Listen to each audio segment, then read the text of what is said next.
Alright, so we are starting on day 3. Day 3 and 4 is going to be the PowerPoint that you're going to see on the regular format on Blackboard, split into 2 lectures. Okay, so you have about close to 30 slides per each lecture. So I decided to split that up, otherwise it would have been closer to 60. You'll notice on day 2, before I forget to mention, day 2 of these 2 presentations, the split presentation here, not so much with this one, with today's, but for the next day, you're going to have hyperlinks that are not going to work in this format on YouTube. So it'll be to your advantage to go back to Blackboard, and then the first PowerPoint that's listed that we would normally view in the classroom, the PowerPoint format of those, look at those, and those will have the hyperlinks to the different videos that I have attached. So we'll be talking about cardiac output, hemodynamic monitoring. This follows along with both chapters 15 and 16 out of Wilkins. Alright, so a very important part of the ICU is the hemodynamic monitoring piece. We're making sure that we have adequate perfusion so that the heart can function and meet its metabolic demands of the body. So we definitely want early detection of anything that's going on. We want to be proactive on the cardiovascular system failing or being impaired, so that we can do what we need to do, interact with medications, procedures, ventilator changes, whatever we need to do to help improve perfusion, because we do not want any organ failure. Alright, so looking at the heart itself, again, kind of looking at 2 different pumps. Okay, we look at the right heart and the left heart. So this should again be review. The right heart receiving blood from the venous system. It is considered a low resistance system, and then it pumps out to the pulmonary system. So it receives blood, the venous return, from the rest of the body, and then pumps it to the pulmonary system. Versus the left heart then receives the blood from the pulmonary system and then pumps the blood out to the systemic circulation. And because it has a longer pathway, I guess, a longer road to travel, it has higher resistance and higher pressure. So look at it, we kind of look at it as kind of 2 separate pumps to a certain point, because if one gets backed up, it's going to back up into the other one eventually too. So both atria are basically your filling chambers. So your atrial pressures are equal and have the same waveform, which is basically your P wave and an EKG. And then they pump at the same time and move the same amount of blood. So atrial filling pressures reflect the ventricular filling pressures. So both ventricles pump blood into the arterial systems, and they create then 2 waveforms, your ventricular and your arterial, or atrial. I think I wrote that down wrong. Atrial. Yeah, it's atrial, not arterial. So their waveforms have the same shape characteristics, but the pressures are definitely significantly different. Again, the right heart pumps to a low resistance circuit, which is the lungs, and produces a lower pressure, while the left heart is going to pump to a high resistant pressure, the body, and so it has a higher pressure. So your P wave is basically when you look at an EKG, is basically the reflection of the electrical activity that's in the atria, and then your QRS complex, the bigger spike, is basically your ventricular, what do I want to say, picture, I guess, reflection. Yeah, you know what I mean, I lost the words. But anyway, pulmonary hypertension causes pressure then to increase in the right heart, and then eventually backs up into the venous system.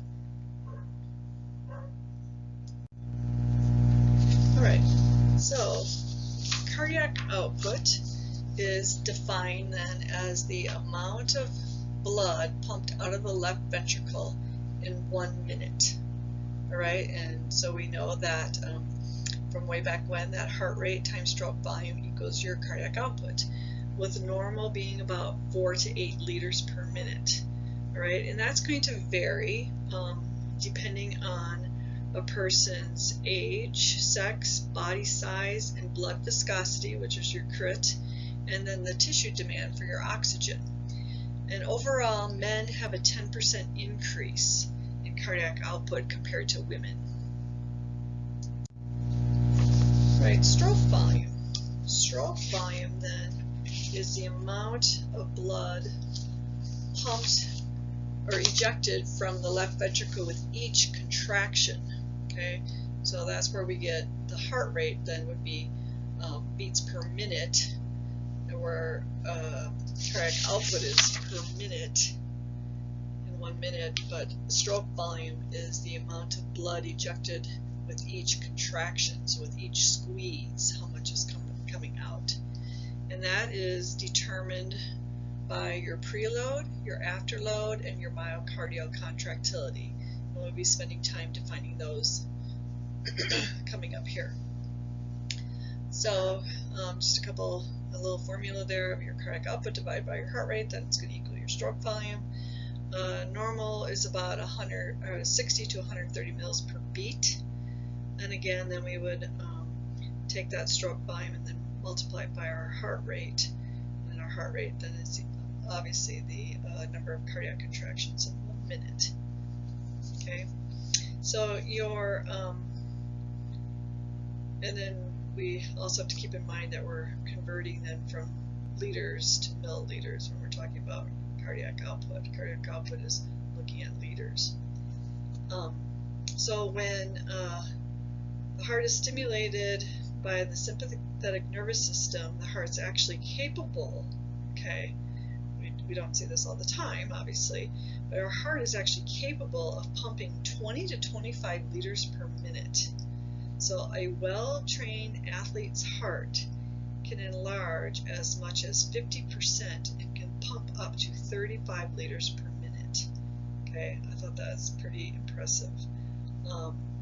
Obviously, in a congestive heart failure patient, your heart cannot pump as effectively, and therefore it leads to decreased cardiac output and failure. All right, you'll see this picture a couple different times coming up. This is just kind of showing you, kind of giving you a visual on preload, afterload, and contractility. These all affect our stroke volume, which then in turn is going to increase, or affect your cardiac output.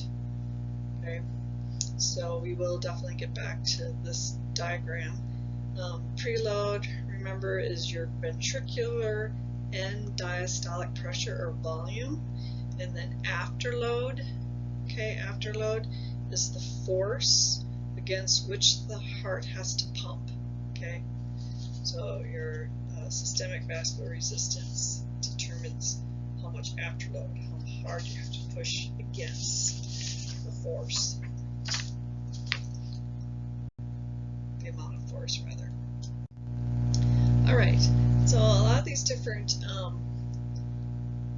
values that we're going to be looking at, some we can get directly, some of them we have to calculate, so we'll kind of go over the difference of these.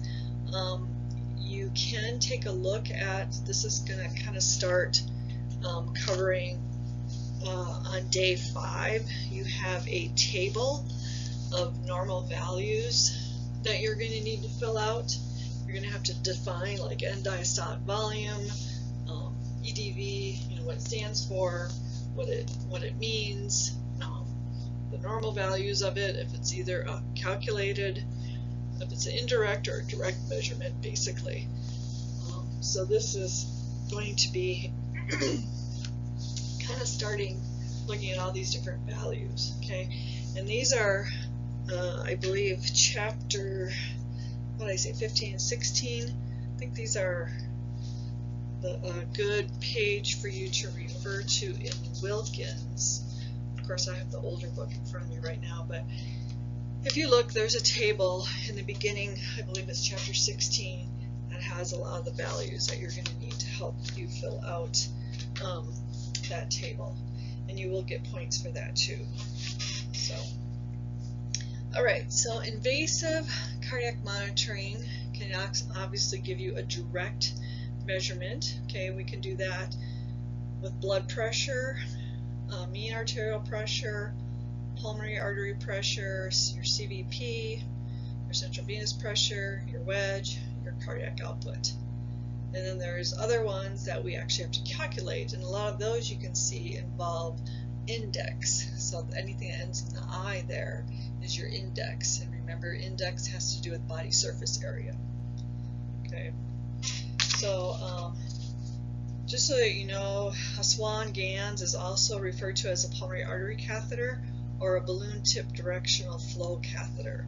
So if you hear somebody say a pulmonary artery catheter or a Swan, they're the same thing. My chair is squeaky. Okay, so venous return. So that's the amount of blood that's returning to the right atria in each minute. Okay, the amount of blood that flows through an organ depends on its metabolic needs. So thinking of the venous system, again, this was mentioned before, takes up, kind of is your reservoir.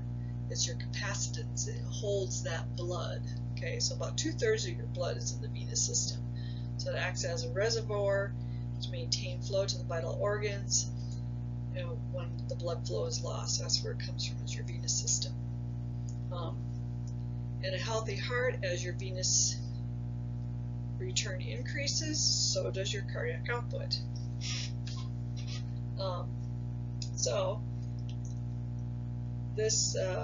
So think about how this helps provide regulatory control of your cardiac output. So as your organs' demand of oxygen increases, perfusion to the organ is going to increase. The muscles, the liver, and the kidneys receive the most amount of blood flow in the resting state because of their higher metabolic needs. And then they are also the first organs to fail. So if our blood pressure drops, hypovolemia, hemorrhage being some of the more common ones, then those organs are going to take the first hit, with kidneys being the most vulnerable.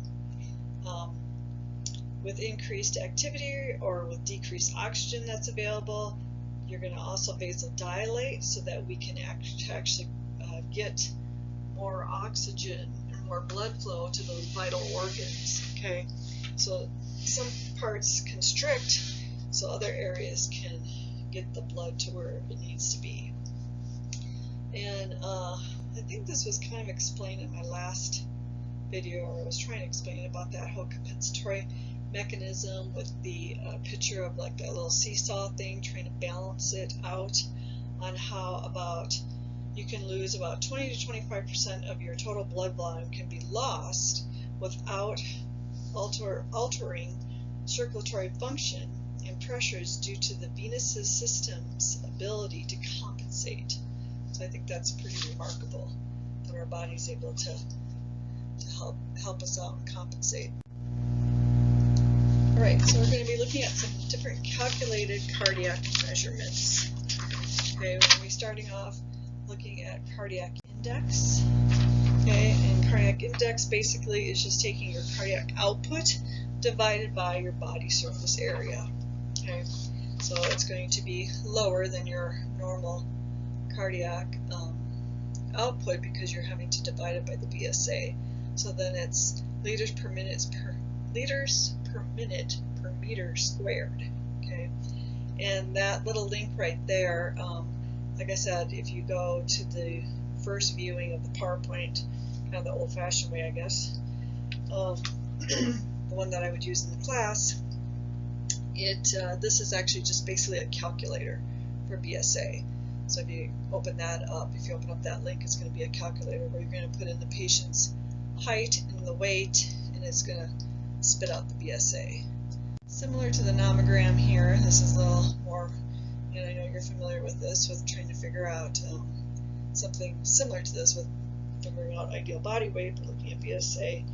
is kind of line up on the left side, the height, and match it with the weight on the far right, and then kind of where it crosses in the middle there, that's approximately your VSA. All right.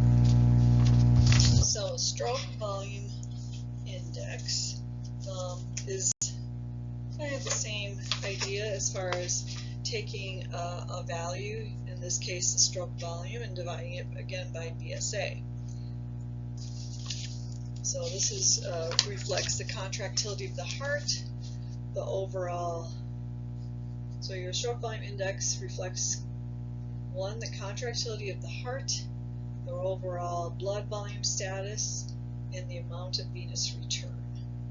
Normal is about 30 to 50 mils per beat per meter squared. Okay. Assuming that the heart rate remains the same as the stroke volume index increases or decreases, your cardiac index is going to follow with either increasing or decreasing, because that makes sense as part of the calculation.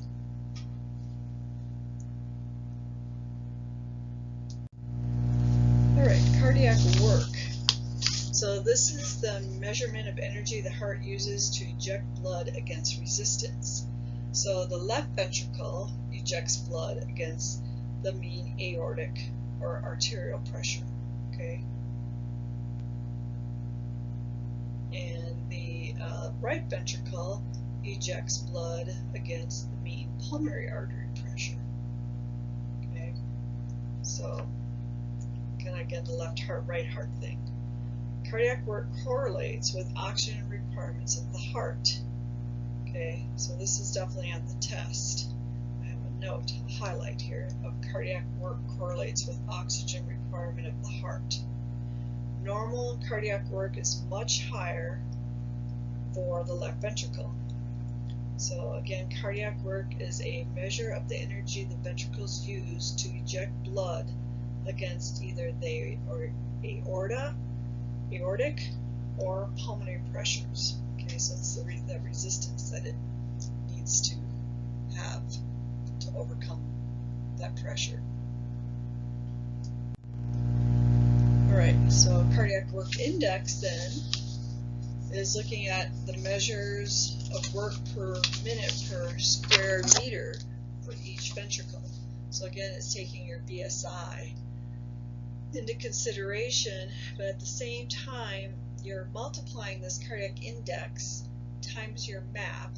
Okay, so for left cardiac work index, you're using your MAP, and then you're multiplying that by, that's a conversion factor, that 0.0136. That's basically a conversion factor to change pressure to work.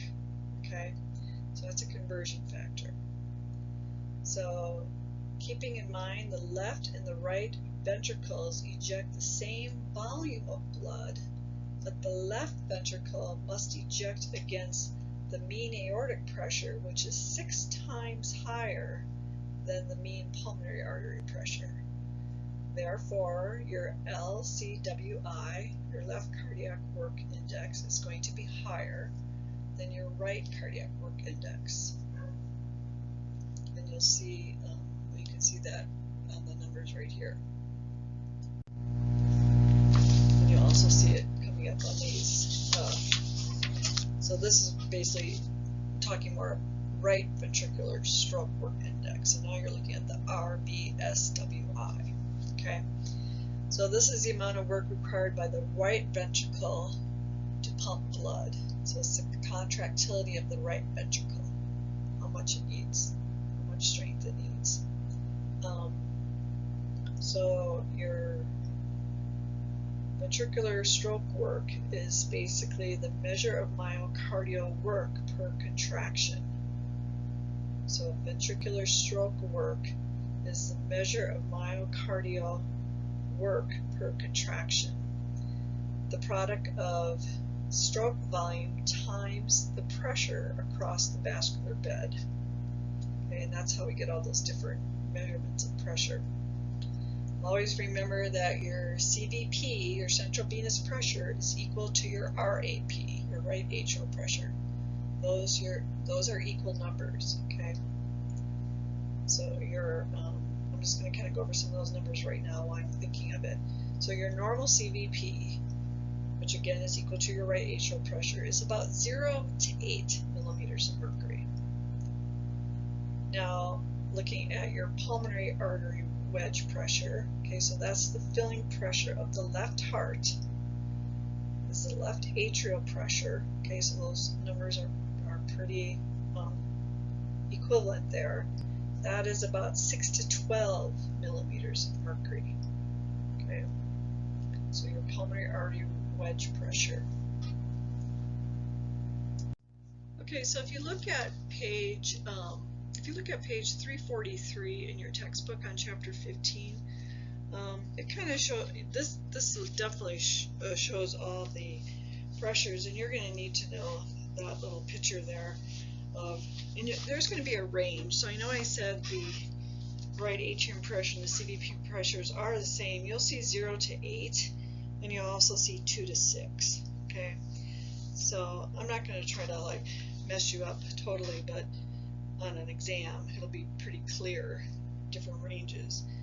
So as you're kind of going through the system here, and then if this is floating a swan basically, or a pulmonary artery catheter, so then you have the initial pressures there are your right atrium pressure, about 2 to 6, and then it floats to the right ventricle, and that ranges from, depending where you are in the cycle, from either 15 to 30 systolic, down to 2 to 3, or 2 to 8 rather, diastolic. Okay, so that's what the variance is there. And then your pulmonary artery pressure is higher a little bit there, especially in the resting pressure, with the mean being about 9 to 18. And then when you get out to your wedge pressure, when you get out further out to the vessel, then you have a pressure of about 6 to 12. Okay, so we'll talk more about these as we go on, but that's kind of your pulmonary artery wedge pressure. So you'll see that as a PAWP, pulmonary artery wedge pressure, or pulmonary capillary wedge pressure. Okay, that basically is approximating your left atrial pressure and your left heart filling pressure in most patients, and that's generally about 6 to 12. Okay, all right.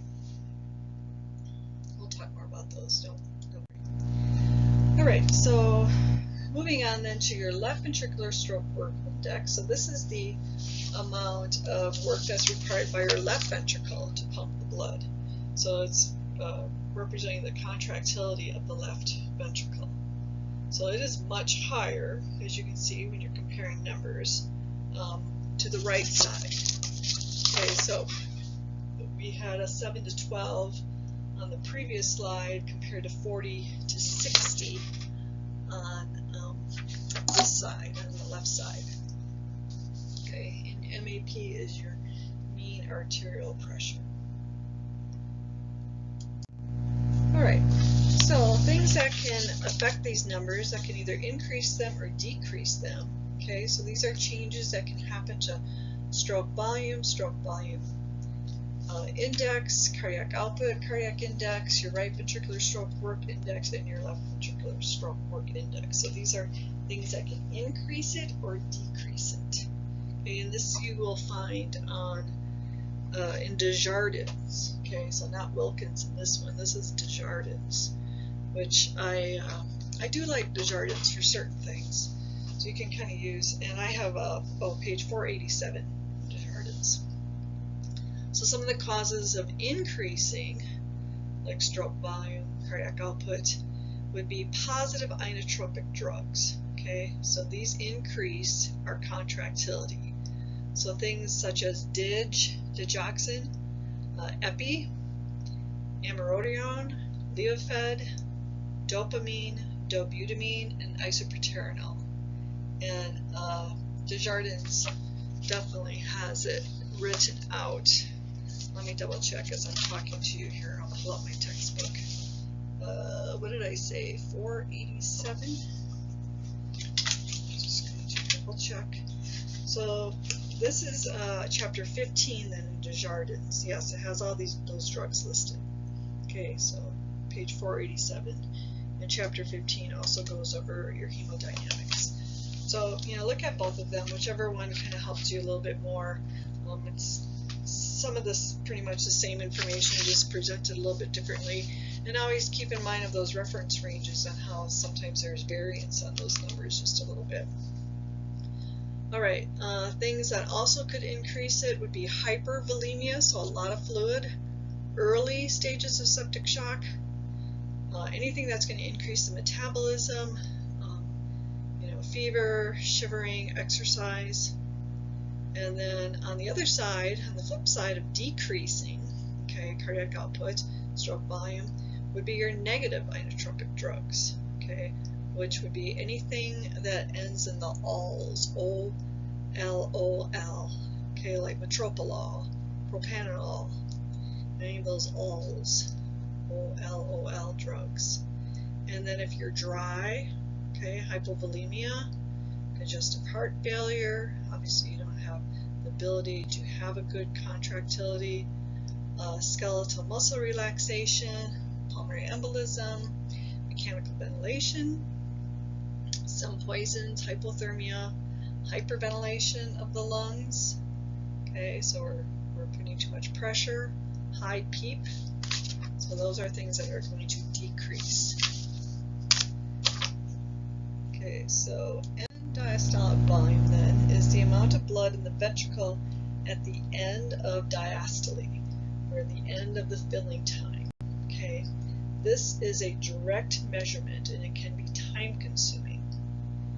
A normal being about 120 to 180 mils per beat.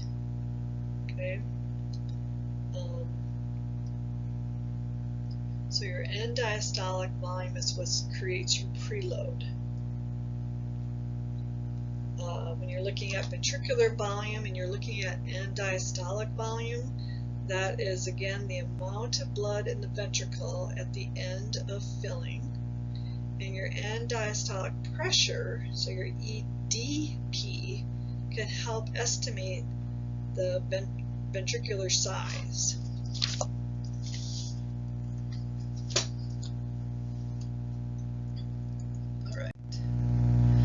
The other thing I want to mention is if you look at the PowerPoint, again, the old-fashioned way, the view that you would see, which is, I believe, the first choice that you have when you open up day 3 and 4, as far as all the days, because I'm putting the YouTube video link further down in the course content. You open up your day, and then you have the one that you find that you normally look at in class, and your assignment is in red, and then I'm putting the video links, YouTube video links for these lectures underneath it. So if you go back to the first way, to look at it like you would in class, you should be able to see the notes that are underneath the slides. So kind of like the narrative notes. So hopefully that'll help you too. Alright, so ejection fraction then is the percentage of end diastolic volume that is ejected with each beat. So you're looking, basically, this can either be measured directly or it can be a calculated value. Normal being about 65 to 75%. So this is looking at the stroke volume divided by the end diastolic volume equals your ejection fraction. So I think we talked about this last lecture too, that if your ejection fraction is under 30%, that can be indicative of a severe compromise. So you have definitely cardiac failure. You're not maintaining your cardiac output. And one of the easiest ways to measure ejection fraction is with an echocardiogram, and that's often what they're looking for when they are why they're using an echo, is to look at the ejection fraction. Alright, so now we're moving on a little bit more to the determinants of the pump function. If you look at this, you can see how this is kind of pumping a little bit. Alright, so a lot of this is kind of repeated, but it's important to know, and it ties all together as we move through it. So remember that cardiac output is determined by heart rate and stroke volume. And stroke volume then is determined by preload, afterload, and contractility. Okay, preload is the volume returning to the heart waiting to be ejected. Afterload is the resistance that the heart must push against. And then contractility being the force of the contraction. So you're going to hear me repeating this several times, sometimes a little bit different words, I guess, but it's all trying to get sunk into your head. So however it works, some of the vocabulary sticks better than others, but there's kind of more than one way to word things sometimes. All right, so heart rate really doesn't play much of a role in cardiac output as long as the heart rate's staying normal. Okay, so if our heart rate's in normal range, we should expect a normal cardiac output. Bradycardia, so the heart should compensate then. So if we have a low heart rate, we hope to see an increase in our stroke volume. Okay, otherwise we are going to have a compromised cardiac output. So the heart should compensate with an increase in stroke volume. So hopefully it's going to have an increased, stronger contractility. Okay, if the heart is too sick to compensate, then you're going to have a decrease in your cardiac output. So tachycardia, we have to be aware that that's the body's way to maintain cardiac output when the compensatory mechanisms to increase the stroke volume are inadequate. Okay, so now our hearts decide to speed up. It realizes that we're not able to maintain our cardiac output. Our stroke volume isn't doing what it's supposed to do, so we increase it by our rate. But the dangers in that is that the fast rate often causes stroke volume to decrease in people with heart disease. Okay, so it reduces the filling time. Okay, so that's very significant, and that's why we have to be mindful of people when they go into a really fast rhythm not having enough fill time. Sorry. Okay, sorry, my dog is barking. So in the resting patient, the cardiac output may begin to decline at rates of about 120 to 130 beats per minute. So that's some of the biggest concerns, is that if we have a high heart rate, we might drop our blood pressure. Okay, this is because the diastole is shortened by the increased rates, and the ventricular filling time is decreased with tachycardia. Also, maintaining the higher rate requires increased oxygen consumption, and the patient with coronary artery disease may not be able to keep up with that. When you're having then that's going to lead to PACs and PVCs. That also alters the time for ventricular filling and may lead to further decreased cardiac output. Athletes, however, can actually tolerate higher rates. Their muscle is just that much more effective, and they can tolerate heart rate sometimes up to 180 beats per minute. But their heart's in good shape. All right, so we've kind of talked about this already, but talking a little bit again about stroke volume. The amount of blood ejected again by the left ventricle during each contraction. Okay, during systole, which is the contraction phase, some blood still stays in the ventricle, and during the relaxation phase, or the diastole, that's when the ventricle is filling with blood. Okay, so this is a little bit different equation, but we're looking at end diastolic minus end systolic volume can equal stroke volume. So what is the stroke volume determined again by? Stroke volume is determined by what? Those three things: preload, afterload, contractility. Know that for your exam. Okay? Know that for your test. End diastolic volume is about 120 to 180 per Wilkins, and 50 to 60 mils in, normal end systolic volume rather is 50 to 60 mils per Wilkins. Okay, and that's in the little sub notes there, little speaker notes. And it's also in your Wilkins textbook. All right, so preload, we kind of look at preload as based on Starling's law. Okay, so remember again Starling's law, the amount of stretch and the strength of the contraction. Okay, so the stretch or the compliance of the ventricular muscle fibers before contraction. Okay, so it's determined by how much volume is in that ventricle. So it has more volume, more stretch, because we filled up the container. Okay, and so it should hopefully snap back and have more volume to be ejected. Okay, so we're looking at the volume returning to the heart waiting to be ejected. So it is dependent on Starling's law. So when preload is too low, obviously we're going to have a decrease in our stroke volume and our cardiac output. And this can happen with hypovolemia. Also keeping in mind that if we overstretch that ventricle, we can also do damage to the muscle, and that would also reduce stroke volume.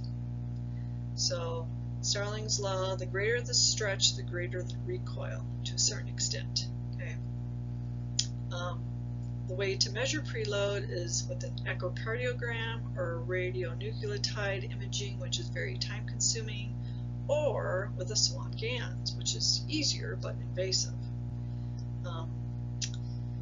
If there's no dysfunction or narrowing of our atrial and ventricular valves, the pressure should be the same. They should basically equal preload. Okay? They should be equal to preload. So that's the pressures in the atrium and if there's no dysfunction or narrowing of atrial and ventricular valves, the pressure should be the same. Right pressure in the right atrium is again your CVP. That's your filling pressure in your right atrium is your CVP. And the filling pressure then in your left atrium is equal to your PCWP, your pulmonary capillary wedge pressure.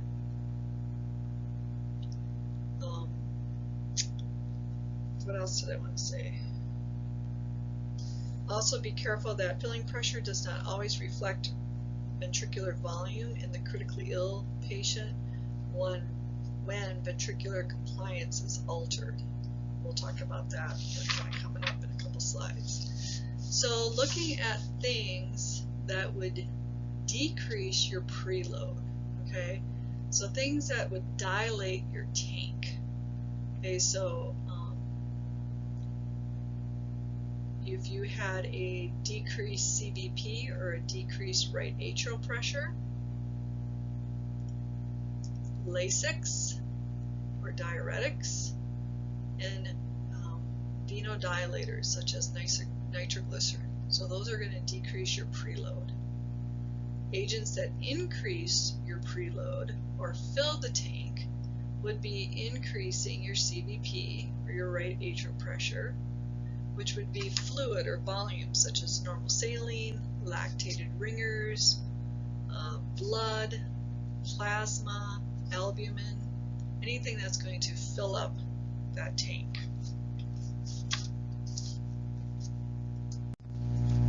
Alright, so just kind of looking at giving you the visual picture there, and I believe that particular part might be explained a little bit better. I mean, not better, but look at Wilkins and look at Desjardins too. Kind of go back and forth. Kind of see which. Read them both. I suggest, highly suggest. All right. So ventricular compliance. So we're kind of looking again at how much bang for your buck, how much pressure, how much volume. Similar to our lungs. Okay. So the stretchability of the muscle. When the compliance is decreased, Okay, so just like your lungs, when your lungs are stiff, you're going to need a higher pressure for a given volume. Okay, so it's important to understand that the pressure is a result of the volume, space, and compliance of the chamber the volume is entering. So however compliant that chamber is. So for example, if you're forcing 100 mils of water into a small rigid chamber, that's going to take more pressure than filling that water into a compliant balloon with the same amount of water. Okay, so your balloon's going to stretch out more. It's not going to require as much pressure. You're putting the same amount of volume in, but you have a more compliant balloon. Where you have stiffer chamber, smaller chamber, you're going to have higher pressure. You know, being mindful that you can overstretch the heart muscle, and that's what happens in CHF. Okay. So the stiffer the left ventricle, okay, the higher the preload needs to be to obtain an adequate stroke volume. Okay, so you have to have more volume. You have a stiff left ventricle. Okay, so different things that are going to affect the compliance. Okay, you're looking at compliance of the heart muscle. So factors that decrease the compliance. So you have a stiff muscle. So these cause the pressure then to increase out of proportion to the volume.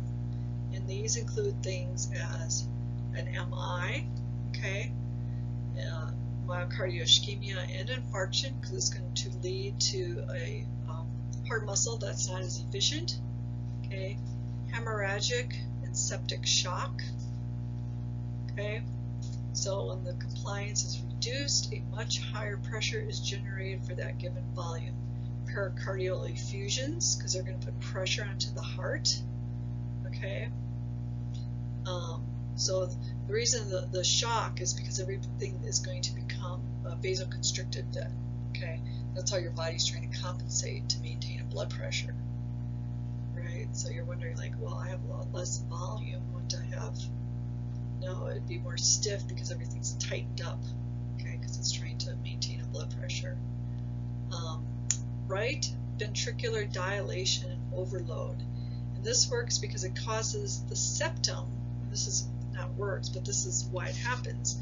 Right ventricular dilation overload will actually cause the septum to shift to the left and impinge on the left ventricle. Okay, so that's going to make it stiffer. Inotropic drugs, okay, positive inotropics increase the contractility, and PEEP and CPAP. So factors that increase the compliance, kind of looking at it more floppy, I guess, you're looking at, I mean, as far as you're thinking of in your head, stiff versus floppy with the lungs, but just some side notes here that are written, is relieving the ischemia, vasodilating drugs such as nitroprusside and nitroglycerin, turning down the PEEP. Okay, turning down the PEEP results in high venous return, which then increases your preload.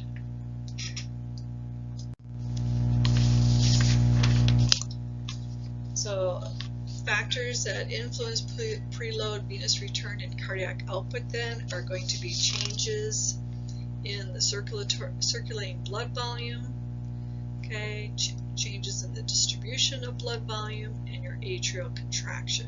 I'm going to talk a little bit about each of those. So changes in the circulating blood volume. So this is happening when we lose volume, such as bleeding or other bodily fluids, diuretics, wound drainage, diarrhea.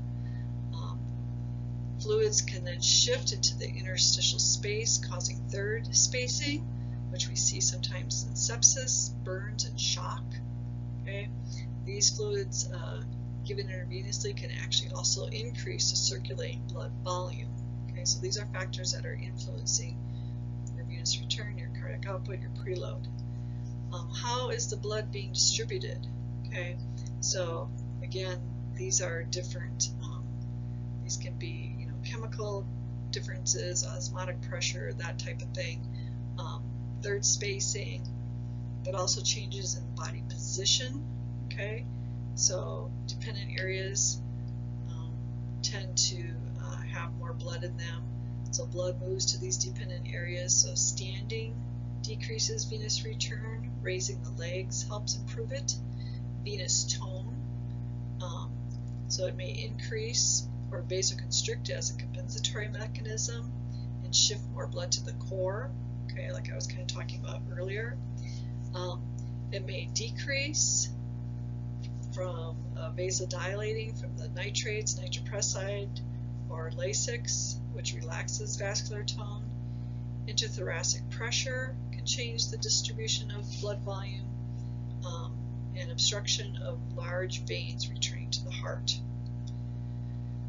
And also your atrial contraction. 30% of your cardiac output is actually from your atrial contraction. Okay. So when a patient is in AFib, AV dissociation, or third-degree heart block, or is being paced by a ventricular pacemaker, the atrial kick is actually lost during those times, and cardiac output may actually decrease. Okay. A lot of information, I know. All right, this is our last slide for this day. Like I said, you want to look at your chapters to help pound this into your head, I guess. So how does mechanical ventilation affect all this, okay, on preloaded venous return? So we should know now that positive pressure around the heart pushes on the heart, making it harder for blood to enter the heart. So therefore we have a decreased venous return. However, it is easier though for the blood to be ejected. So PEEP, CPAP, spontaneous exhalation, positive pressure breaths with increased lung compliance and decreased chest wall, like in our COPD patients. Okay. Negative pressure around the heart pulls the blood towards the heart, which helps increase venous return, but it makes it more difficult on the flip side to leave the heart, and this is what we'll see in spontaneous inhalation. Okay. COPDs patients have even more of a raised airway pressure is transmitted in the pleural space. The patients are more likely to develop problems of both decreased venous return and increased pulmonary vascular resistance, which results in our decreased cardiac output during positive pressure ventilation. So venous return is maximally reduced when lung compliance is high and chest compliance is low. Okay, like it said in that first bullet there. So I just kind of wanted to review, and if you'd like to, you can read this in Wilkins too. I have 379, and that's probably my edition, because I now finally have the 8th edition, but I also have the 7th edition. So for some reason, I like the older one a little bit better. I mean, I just am more familiar with it because I guess I've used it so much more. But this talks about during normal spontaneous inspiration, the contraction of the diaphragm happens, and we have then an enlargement of the thoracic cage. This then leads to a reduce in the intrapleural pressure to about -6. The drop in this intrapleural pressure increases the negative gradient between the intrathoracic and extrathoracic vessels, which leads to this higher gradient, which then favors the movement of the blood into the chest and the heart. Thus, that increases our venous return. Okay.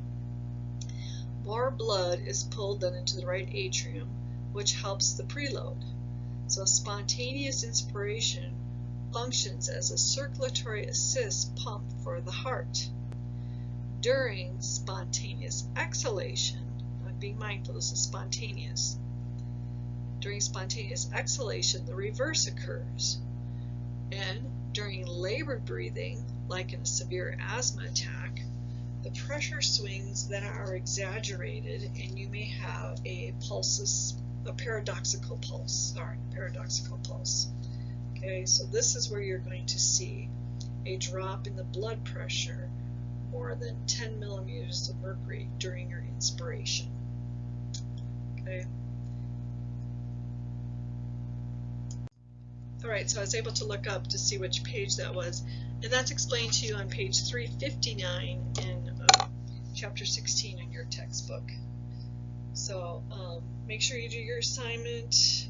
Sorry this was so long, and we will continue the next time.